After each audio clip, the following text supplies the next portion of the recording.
Managing Director of Science Gallery, Bengaluru, who bridges science, art and public engagement to spark curiosity and innovation. It's my pleasure to invite the chair of this session, ABP's Megha Prasad. Welcome, Megha.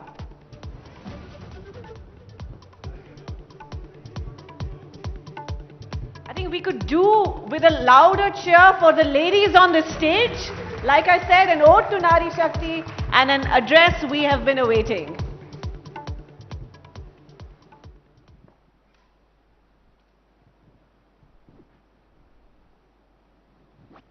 All right, so hello and welcome everybody to the first panel discussion of the two-day-long conclave that you're going to witness here on this stage today and tomorrow. Now, the theme of this session is, and that's important for all of you to understand, it's the frontiers of science, knowing the unknown. And of course, sitting before me are three incredible women, doyens of their own domain, super achievers I would like to address you as, and perhaps the first few to break the glass ceiling in your own respective fields. So ladies and gentlemen, a huge round of applause for our esteemed guests on the stage today morning. So this is how, ma'ams, this is how we are going to start. We'll give you 2 minutes, 2 to 3 minutes each for your starting comments, and then we take the discussion forward. So starting with you, Dr. Murthy. The theme, of course, I have told you, but because the space in which you are working, Director NIMHANS, tell me the status of mental health help in India today. I think all of us need to know that about 1 in 10 people in the country suffers from a diagnosable mental disorder. And for every one person, perhaps when you look at the global statistics, it's about 1 in 5 people who possibly have this. And when you look at the number of people with psychological distress, it kind of is much more amplified. So I think the most important thing is for us to be aware that mental disorder is just like any other disorder that occurs to people. And that, you know, during their lifetime or during certain times of vulnerability, people get mentally ill. And it's important to get help for that. So over the last 70 years, NIMHANS has been in the scene providing mental health care to millions of people around the country. And I think from an institution which has been providing care on site to actually using technology as a platform to now deliver care across, you know, technological platforms like the Telemanas. Yeah. You know, we've come a long way. So I think it's important to recognize mental disorders, to find treatment for mental disorders. Now the World Health Organization looks at mental, neurological and substance use disorders together. So that you don't split the brain and the mind. You look at it together. We're doing that. And of course, that mental disorders coexist with physical disorders. So anybody with a chronic disorder who has to deal with it is likely to have a mental health issue. And persons with mental disorders also develop non-communicable disorders and can die 10 to 20 years earlier because of an NCD. Okay. So I think there's a lot out there that NIMHANS does in terms of treatment, in terms of prevention, in terms of developing primary and secondary care facilities so that everybody gets an equitable chance to get mental health care. Amazing. All right. So Dr. Tole, tell me, a neuroscientist and research has been your strong area. Is research an option for everybody? Thank you. That's a great question. I'm so glad to be opening with this. This is probably the best kept secret that we scientists need to share with everybody. I think it's a popular misconception. People who haven't had the privilege of a taste of doing research think it's this alien thing for specialists, and worse, they think it narrows you down so you only know about one thing. Nothing could be further from the truth. Research opens your mind to all possibilities because research is a way of asking questions. Research is a way of finding out.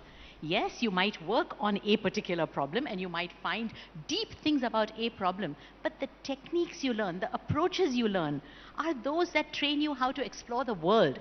So a research training, in fact, broadens your mind and encourages creativity and endows you with the ability to do jobs that are far beyond academia or science research or so on. In fact, PhD scientists are recruited by consulting companies, because what consulting companies do is they solve other people's problems. Who best to solve problems than a trained research mind that knows how to set up the question? Research is actually an exciting way of life, and anybody who has tasted it knows. Now you all do too. All right, let's see how many people decide to taste it after this. But Dr. Phalkey, now coming to you. And I would, it's an extension of the question that I asked Dr. Tole. Is science for everybody? I mean, you have an absolutely stunning, background going to SOAS, where people go for Oriental studies in humanities. You come back chronicling and becoming the historian for science. Tell me, is science for everybody? Thank you. Thank you for those kind words. Yes, I mean, following on Shubha's statement, there's not that much I can add. Science is for everybody. It absolutely is. And it's not only because it infiltrates every single thing we do today. In fact, we just saw in the session before, you have artificial intelligence impacting every single thing that we are doing. You have questions around climate change. You have questions around new gene technologies, new medical technologies. And so citizens are expected to take decisions in their day-to-day life based on information they do not know how to access. And so science is for everybody. Science should be known by everybody. And in fact, those are among the things that drove me from what was a sort of, a good, as I call it, middling, miserable career in academia, where, I was in the bandwidth of misery that we all are, every day of research. But I took the plunge to do something I did not know I should do or could do, which is set up Science Gallery Bengaluru, precisely driven by that reason, where I think, especially in India, I couldn't have followed the career that you just mentioned, because doors are closed on you. Once at 15 or 17, you decide on a particular career.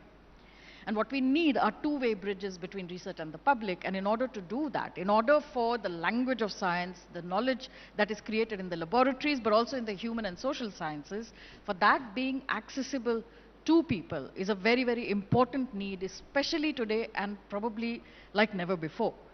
And that's probably what drives us all at the gallery. And we all come from different backgrounds. So if you come and see my team, we are divided across the human and social and natural sciences and engineering and design and so on and so forth. So it really doesn't matter. It's about keeping an open mind. It's about finding out what's actually happening around us. And most critically, how that matters to the decisions I'm expected to make when I go for medical treatment, when I go to buy something and its consumption, or when it's about changing my work practices, because artificial intelligence tools, for example, in your classroom and your classrooms, I'm pretty sure students are starting to use these tools now. So what do you do with them, right? How do you shape ethical, but also robust practices around teaching, around research, around medicine, around life, if you actually don't know anything about it? And so science is absolutely for everybody and must be so. Fantastic. Fantastic. So to all of you, ma'ams, the kind of research and work you've done is such high funder stuff. It goes above us, most of us. So I hope you'll not mind if I try and keep this discussion today a little relatable for our audience, so that there are substantial takeaways for them with which maybe they can get some better perspective towards the life that we are all living. So here's my first question, and that's for you, Dr. Murthy. With so much of study and research that has been done on human brain, does the human mind still continue to surprise you? You just heard it in the last session. In fact, both the sessions talked about how surprising the human brain is. And I think what we do is we focus on research, training, as well as clinical practice, and try to see what it is about research that we can translate into better either care for patients or indeed for the prevention of disorders, what kind of lifestyle changes need to occur. And it's very surprising that people will tell you that for several degenerative disorders like dementia, there are preventive lifestyle risk factors that you can change. And to me, that's one of the biggest lessons that research has shown us. And it's also very important to look at research from the basic sciences. So for example, we have research in genetics, in epigenetics, and so on. You can do a lot of research from imaging the brain, where you can actually see what is through functional brain imaging, what parts of the brain get activated or deactivated in certain conditions.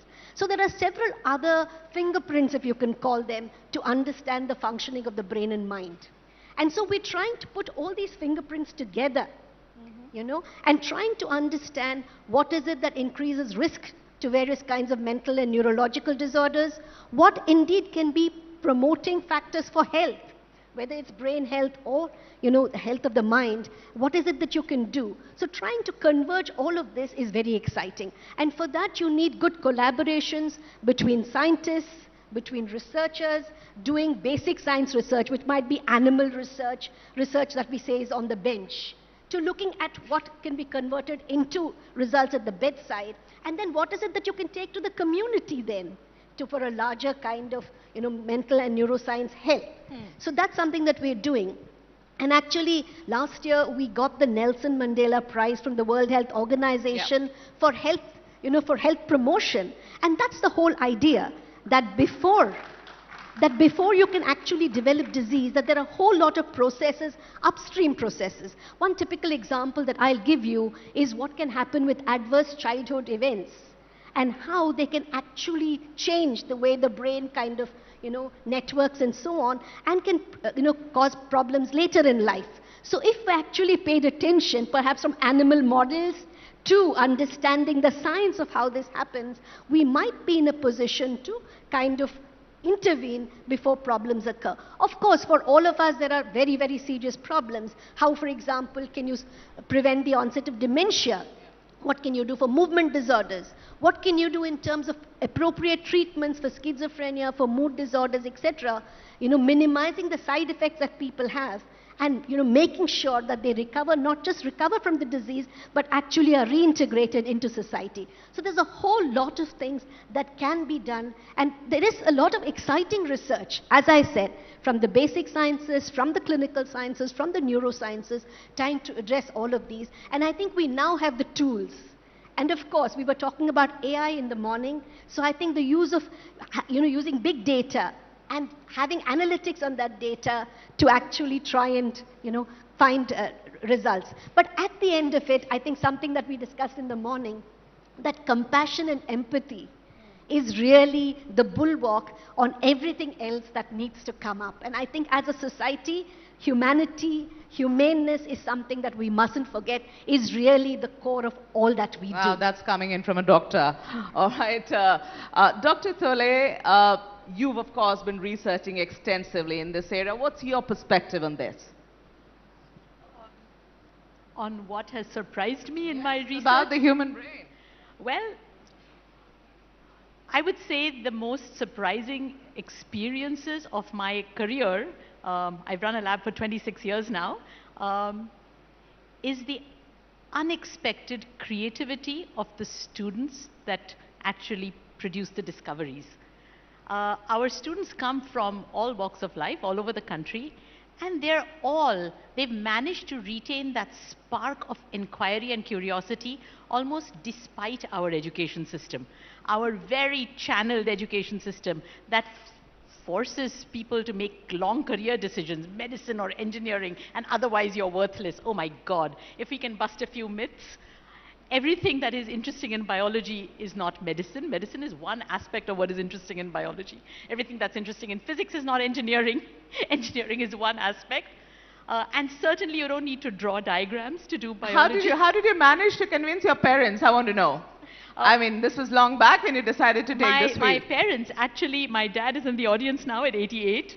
They're the most broad-minded people I know. From my mom, she's no more. She was an occupational therapist at Tata Cancer Hospital. She showed me by her example that you don't let your job definition limit what you do in life. She absolutely broke the barriers and did everything. Anything she wanted to help her patients. And I translate that to students by telling them your syllabus is not the limit of what you learn. It's actually the lower bound. The upper bound can be anything. And from my dad, I got how to have the long view of life. How to plan, how to buffer local problems, how to keep the goal in sight. how to keep what is valuable important. So, Dad, that's for you. My students come from various backgrounds. Maybe some of them didn't have the kind of environment I did, but I think each of them is a unique mind. And what has surprised me the most, to go back to your question, is simply how able to tap into their creativity and offer them a project in which their mind will flourish.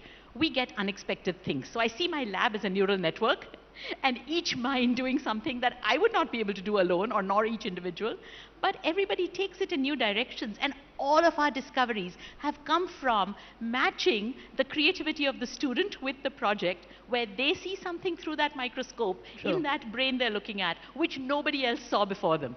All our discoveries have come from this. So what impresses me is the creativity and uniqueness of the human mind, and that's what we need to nurture in our children. Wow. Dr. Phalkey, this question for you. You know, because we are doing this one round in human brain, so the final question to you, what does chronicling the history of science tell you about the human brain? You've seen the process, the path, haven't you? So you know, because I don't lack audacity, I'll answer the question. But my specialism is in the history of physics, 20th century physics largely. But I think from learning from my colleagues, but also my conversations with Pratima, with Vidita Vaidya, who's a colleague of Shubha's at TIFR, I think what we've understood, and this in fact speaks back to the previous panel as well, what we've understood more and more is the nature of the plasticity of the brain. Number one, we haven't understood the brain fully. Number two, the brain is plastic, in a sense that its abilities to make connections and its abilities to move from one kind of, you know, circuitry to another kind of circuitry over time and over age, it is not fully understood, but it's quite amazingly large. And the second thing is sorry, the third thing, and since I love to work in threes, I'll stop at that.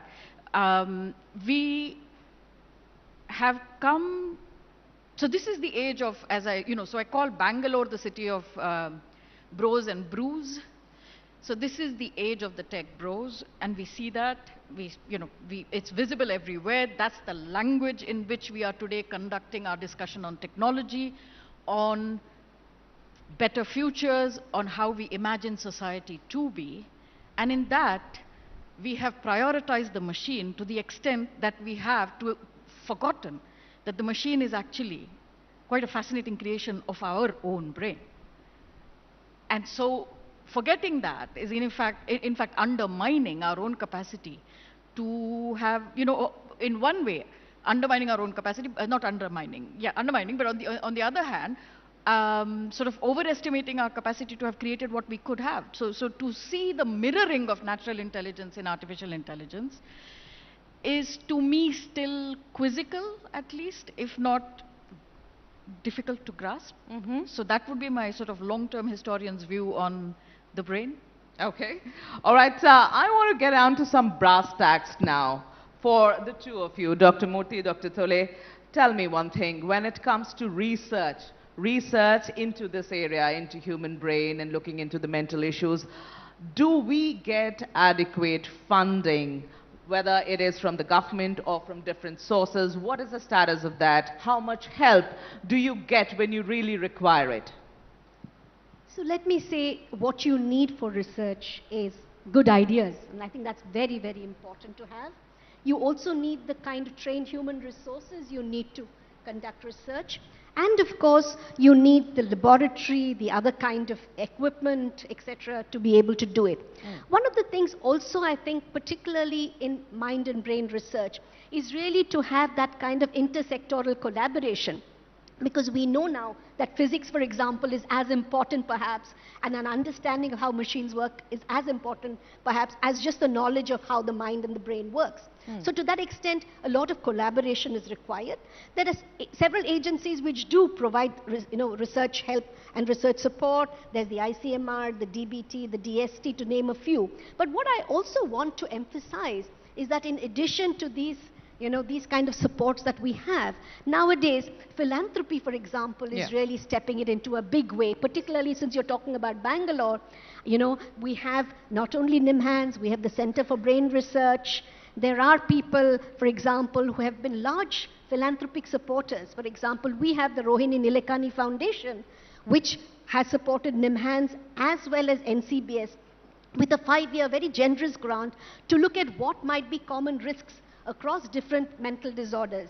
We have other organizations which are looking at the epidemiology of stroke. So I think it's a combination. Of course, we need much more. I think we also need to be able to ask the right kind of research questions which are very important for our own population at risk. And being such a large country, we have a huge population. Even if the prevalence of certain disorders may be low, the problem is that the magnitude of the distress it produces, both to the individual and the family, is huge. So we really need to look at more, more funding opportunities, but we also need to train young minds to get attuned to research. And I think there's a big need there to look at young people to address themselves to research. And there are, for example, the ICMR has now funded something called the clinician researcher, where medical doctors get interested in research. So I think we're seeing the trend in that direction. We're getting there. But we need much more. Okay, Dr. Tole, government funding, do you think the government's interested in this space in our brains?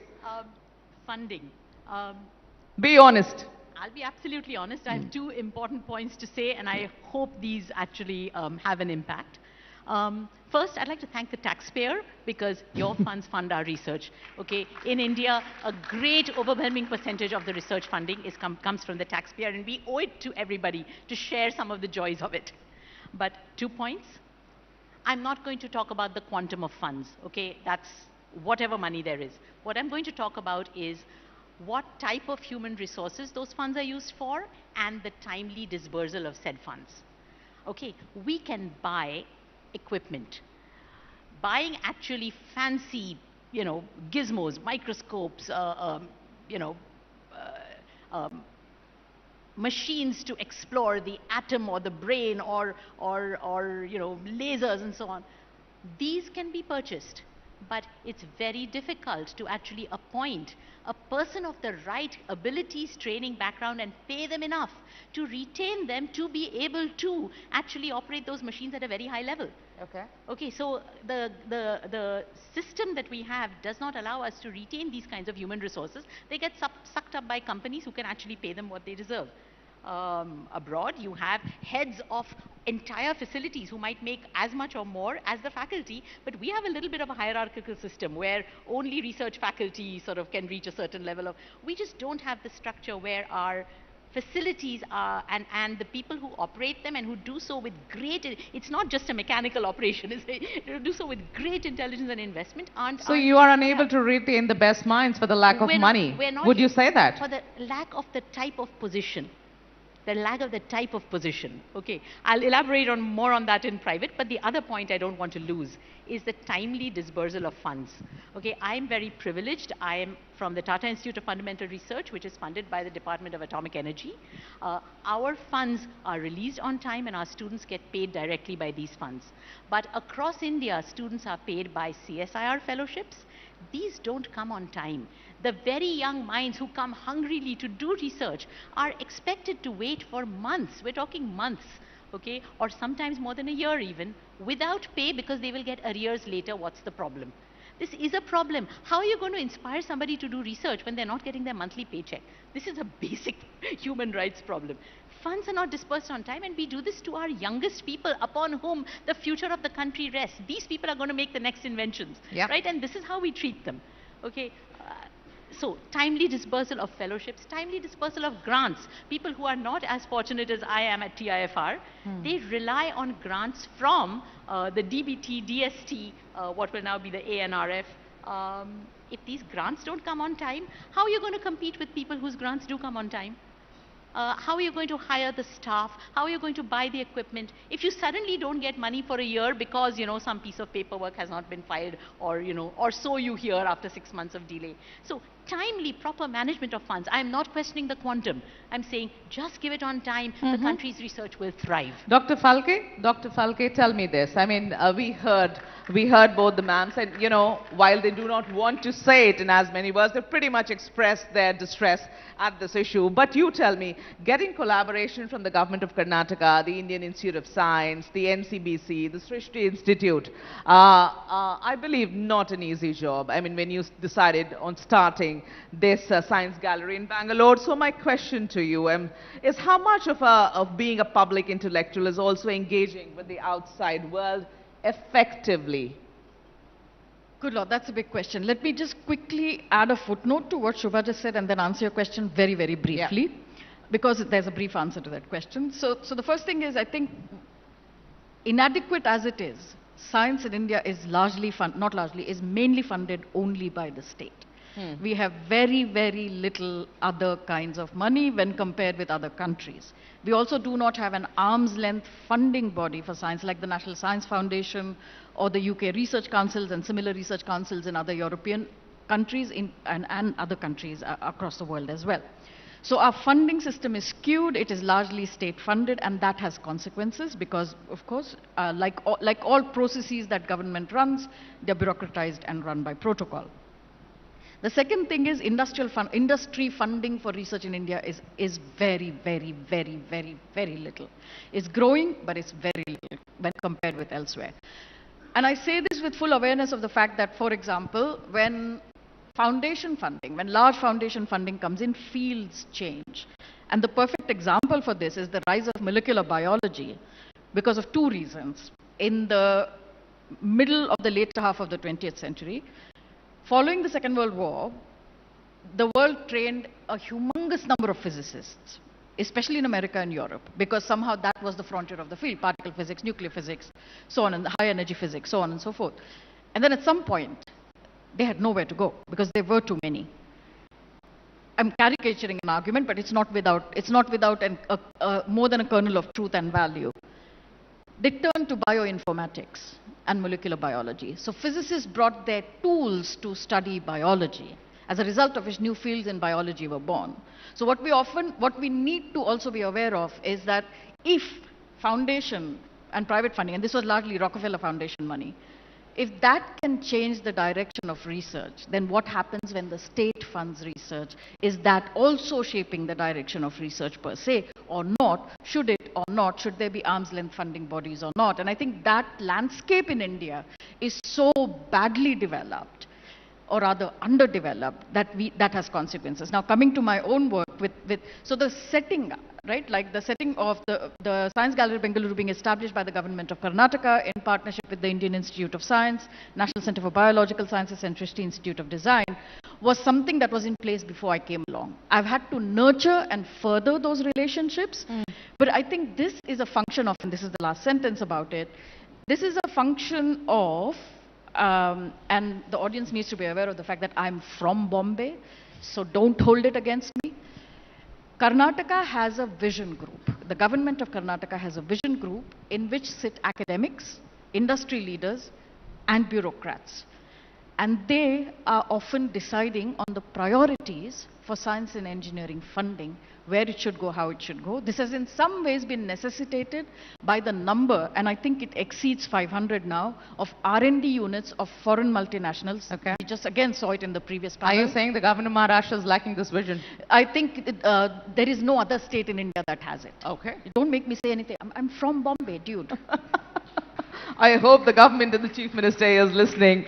But Dr. Murthy, here is a question that I believe every parent in this country would like to know the answer to this question. Most of us would be interested in this.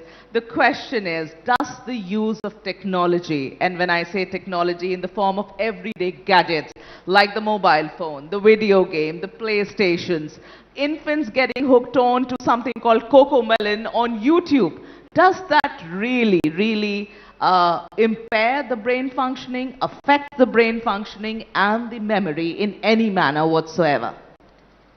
Yeah, it looks like the honeymoon phase of digital technology is now giving way to the bit of a nightmare that we are seeing, particularly among young people. So we actually have a clinic for the healthy use of technology. Okay. And we're increasingly seeing young people, young children actually come in with an excessive use of technology, which is impairing their ability to focus on their academics, which is impairing their ability to make social connections, which is also impairing, and again, the research is now suggesting that in terms of emotional well-being, in terms of cognitive well-being, excessive, I'm using the word very carefully, excessive use of technology can have very adverse consequences.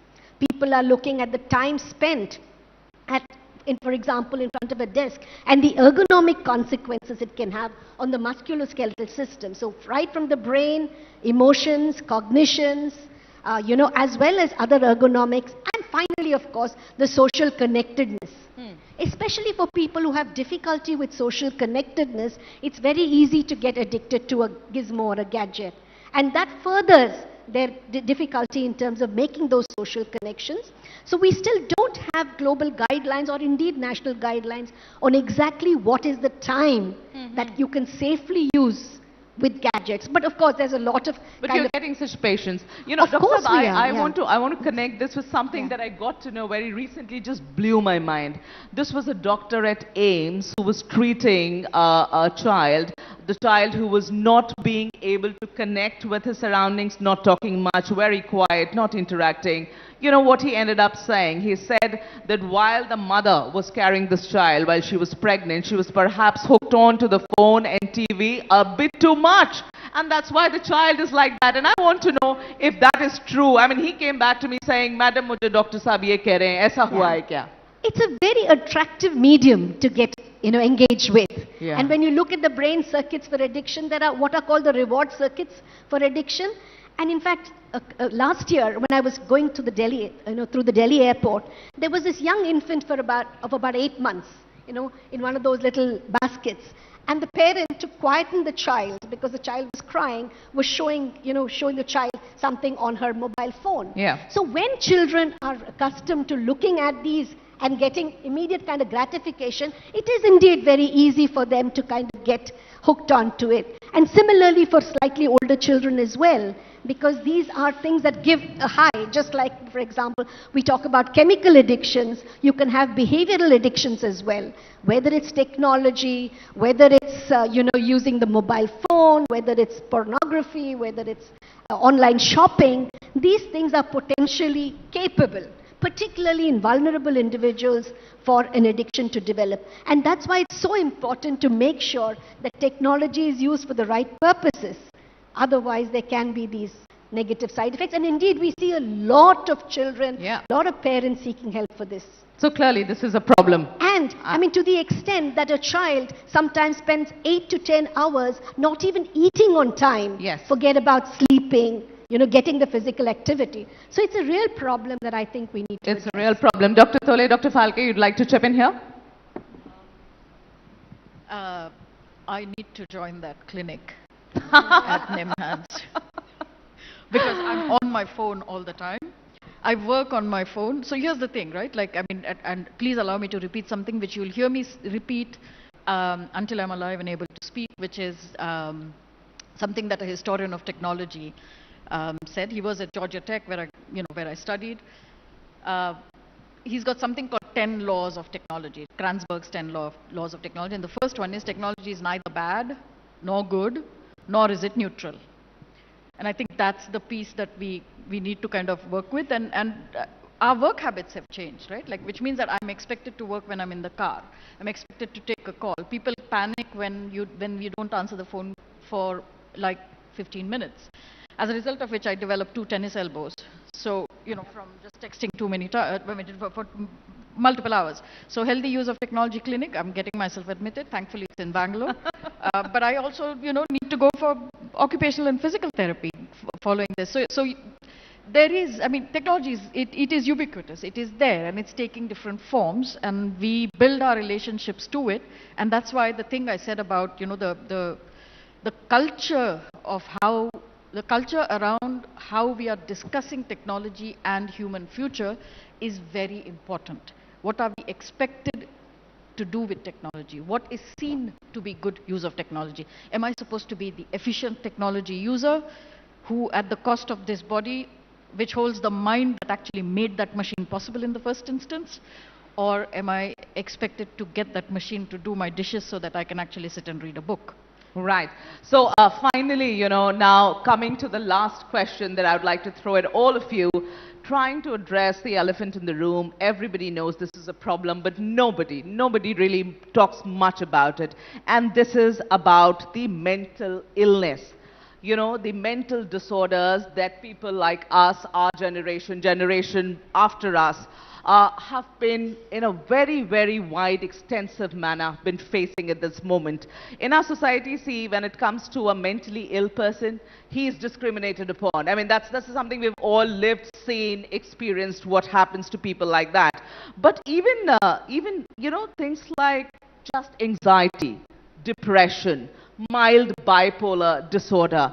Why is that stigma still attached? I mean, I can't quite understand that why are all these things perceived as signs of weaknesses and not as genuine health problems? How do we fix it? What are your thoughts on that? This is a question for all three of you. We can, decide whoever wants to go first. And tell me what from your perspective should be the solution to this. Till when are we going to be so cagey about, okay, I am going for a session? To be very honest, Dr. Murthy, I have taken sessions at NIMHANS and I don't have a problem in accepting that. I lost somebody very dear to me in the family and I thought I needed help. Fortunately, I had a friend in NIMHANS who also teaches there and treats patients, so he led me there. But how many people will have the access that I have, or maybe the mental state to be able to do it? So take this question. Shall I take it first? Okay. I think as you said, thank you for talking about it. And I think you're one of the lucky ones who was able to access that help. Perhaps. Not everybody has that ability and accessibility for such help. So I think stigma comes from two large areas. One is the systemic stigma as a society, that we understand mental disorders very differently from physical disorders, which it shouldn't be. And that's why there's a slogan, there is no health without mental health. That's very important. And the second is the perceived stigma, which is a personal sense of, if I talk about mental disorders, what will happen? What do people think about me? So while we can take help for a headache or a chest pain, when you have an acute psychiatric breakdown or acute depression or an acute illness, people are more hesitant to take help. So I think addressing the stigma is very, very important. And the only way to do that is to talk much more about it, to make available and the knowledge about the resources. So for example, people need to know, and that's very important. I know where to go when I have a physical disorder. Similarly, I should be able to go, and such help should be available in all health clinics, whether it's medical colleges, whether it's at the district level. So we do have something called the National Mental Health Program, which at every district has the mental health. Through the Ayushman Arogya Mandirs, focusing on mental health, addressing common disorders like depression and anxiety. How can people help themselves psychologically? And of course, a lot of people don't know that there is treatment available, medical treatments, other physical treatments, which can shorten the duration of the mental disorder and can get people much better and back on their toes. What I can tell you finally is that I have doctors, lawyers, engineers, scientists who've had episodes of mental disorder, had taken help and have completely recovered. And of course, we know that all chronic disorders are likely to be chronic relapsing conditions. So we don't have any problems when it comes to diabetes or hypertension and people discontinuing their treatment. Yeah. The same thing happens with mental disorders. So one of the things, for example, for addiction, which is an area that I work in, we've had follow-up counselors who kind of keep in touch with people a few months after they've been treated. And it's amazing that people don't come back to treatment because they feel guilty, because they feel ashamed. And that's something that we need to deal with, to look at mental disorders just like we do any other physical disorder, get the kind of help available, take the treatment that's available, make the lifestyle modifications. And now we know that lifestyle modifications are important for any kind of chronic disease. Yeah. Diet, your physical well-being and activity, sleep, how to handle stress, how to develop resilience, how to maybe be comfortable and know simple ways of how to look after your mental health. These are very important for all of us, as well as people who have a diagnosable mental disorders. So I think talking much more about it, having services which are affordable and accessible. The telemanas, for example, you won't believe that there have been more than 18 lakh calls in the last couple of years. And what are the calls for? Not for any serious problem, not too many of those, but for sleeplessness, for relationship difficulties, for feeling low in mood, for being able to handle, breakups. These are some of the kind of problems that people need. So first of all, I think we need to know how to take care of ourselves first, how to reach out for help in a confidential manner, but in a non-stigmatizing manner, so that we can be confident about getting back to where we were. Yeah. So whether it's workplaces, whether it's educational institutions, whether it's students in higher education, I think stress is all around, and I think we need to help each other to overcome that. Dr. Tole? I cannot add to what Dr. Murthy has said. Dr. Murthy is actually a real doctor. I'm a scientist doctor. But I would like to talk about creating a family network so that you can better support and be there for your child as they might go through episodes where they genuinely are diagnosed with a mental health disorder or they need help. We see students go through crises of what am I doing in life? In fact, the teenage years of great brain profusion. The teenage brain has actually been well studied. It's a time when circuits come online that one almost didn't have before. Abilities, creative angles. It's a time of self-discovery. We've all seen teenagers go through this. One moment they're mommy, daddy's little baby, and the next moment they're this entirely new species. This new species with new abilities, thoughts, directions, and the need to be grounded as they introspect and discover who they are. I think parents need to do a lot of work before this stage is reached. I think parents could perhaps not limit their children by their own constraints or by their own upbringing or limitations. What if I may know nothing about, say, music or sports or something, but what if I say, hey, let me offer my child a sampling of a physical activity, be it sports or dance, a musical activity, some instrument, some vocal, a creative activity, maybe a new language, a sort of mathematical, science-based activity, maybe a slew of jigsaw puzzles. Offer these all to your child and see where they bite.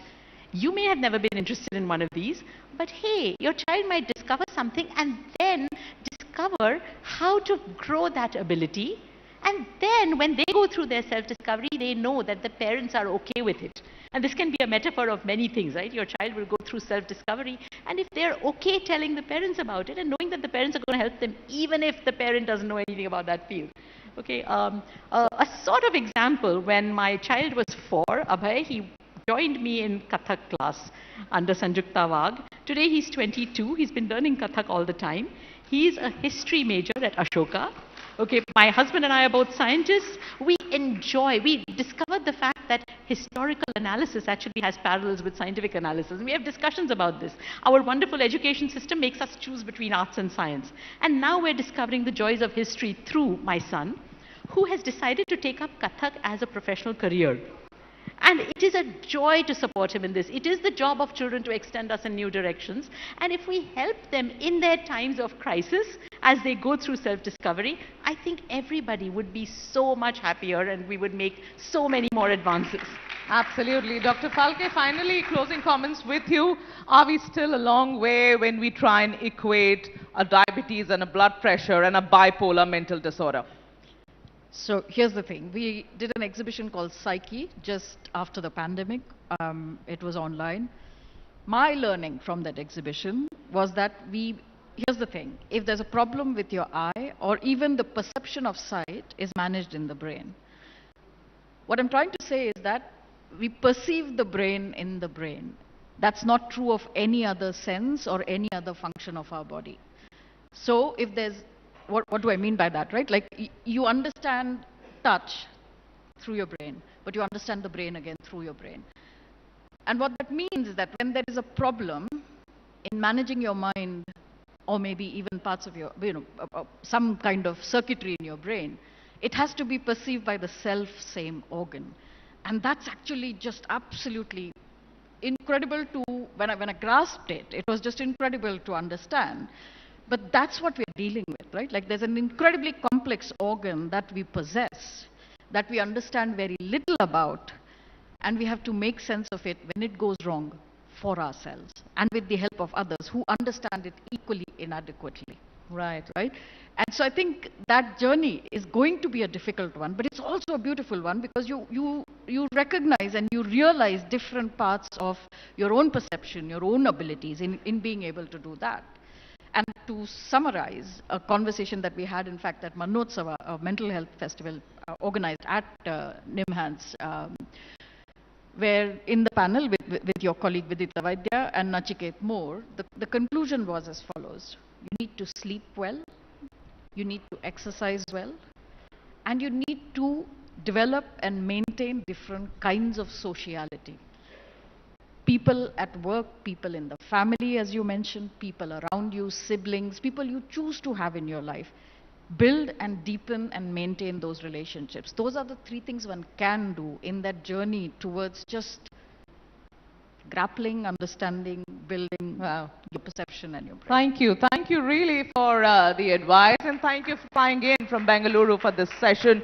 I hope, there in the audience and those who are watching us perhaps have gotten an answer to the questions you had in your mind before you sat down for this session. So, Dr. Murthy, Dr. Phalkey, Dr. Tole, thank you so much for your time. Thank you.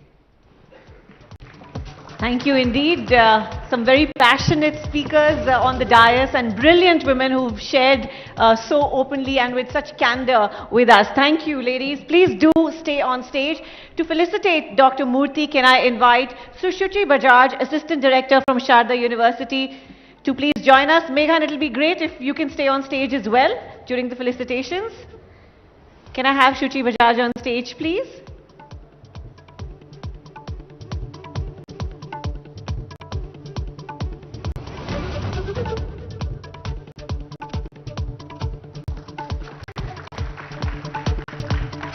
Can I also have Ms. Reema Anand, Associate Director, Sharda University, to join us for the felicitation?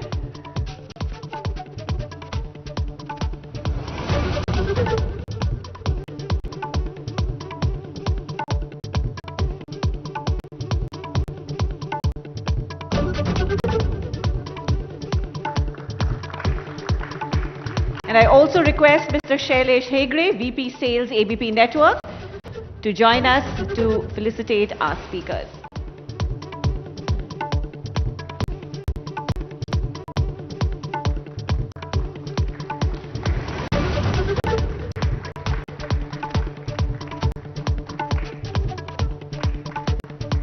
Let's have a huge round of applause and a picture together. Megha, if you can join all the speakers.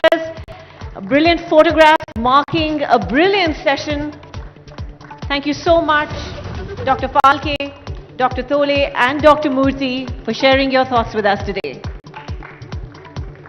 Thank you, Megha, for a brilliant session. Well, it indeed has been an engaging morning already, ladies and gentlemen, and the last session was wonderful because our speakers, of course, shared the advancements that have been made in their respective fields, but more than that, they were also able to highlight for us what more needs to be done, what are the policies that need to be changed so that scientific research in our country can thrive. And we hope that happens